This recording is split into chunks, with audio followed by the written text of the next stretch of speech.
Hi everyone, it's Dr. Dave and welcome back to Dr. Dave's 411. I recently had a patient ask me about the Paleo Diet. The Paleo Diet, what is it and why is it so popular? The Paleo Diet is a dietary plan based on foods similar to what might have been eaten during the Paleolithic era, which dates back from approximately 2.5 million to 10,000 years ago. Other names for the Paleolithic diet are the Stone Age diet, the Hunter-Gatherer diet, and my favorite, the Caveman diet. I don't have much of an appetite, thank you.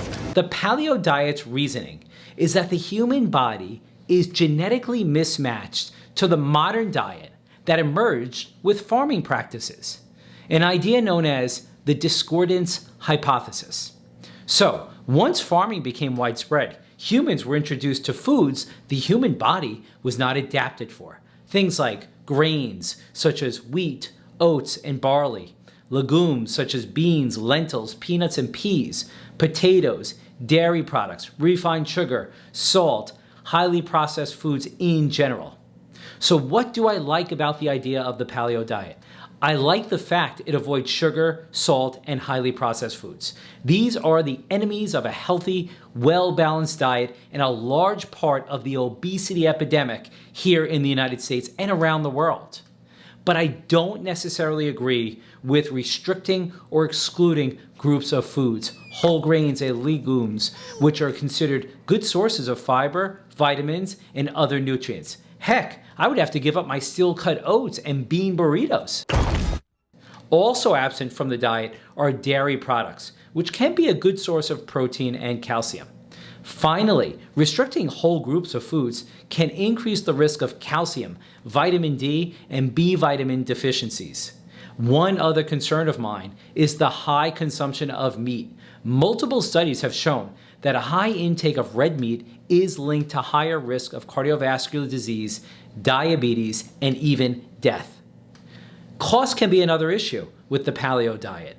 Remember, foods such as legumes and grains are more affordable and accessible than some of the paleo foods. It's not always easy to run to the local supermarket and find wild organic game or grass-fed animal products. And yes, nuts are definitely an important part of a well-balanced diet, but not always affordable. For some people, a paleo diet might be too expensive. What is the evidence supporting the paleo diet?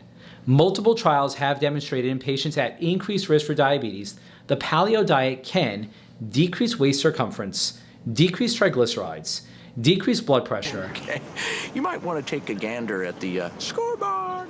But interestingly, had no significant effect on HDL, the good cholesterol, or fasting blood sugar. I get it. I quit, but I get it. So, what is the verdict on the paleo diet?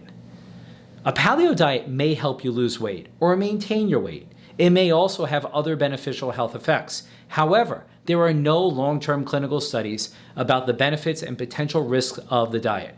You might be able to achieve the same health benefits by getting enough exercise, eating a balanced, healthy diet with a lot of fruits and vegetables. I guess I don't like the word diet. I prefer to use the words lifestyle choices and to encourage a thoughtful, well-balanced diet with plenty of water and exercise. Until next time, this is Dr. Dave.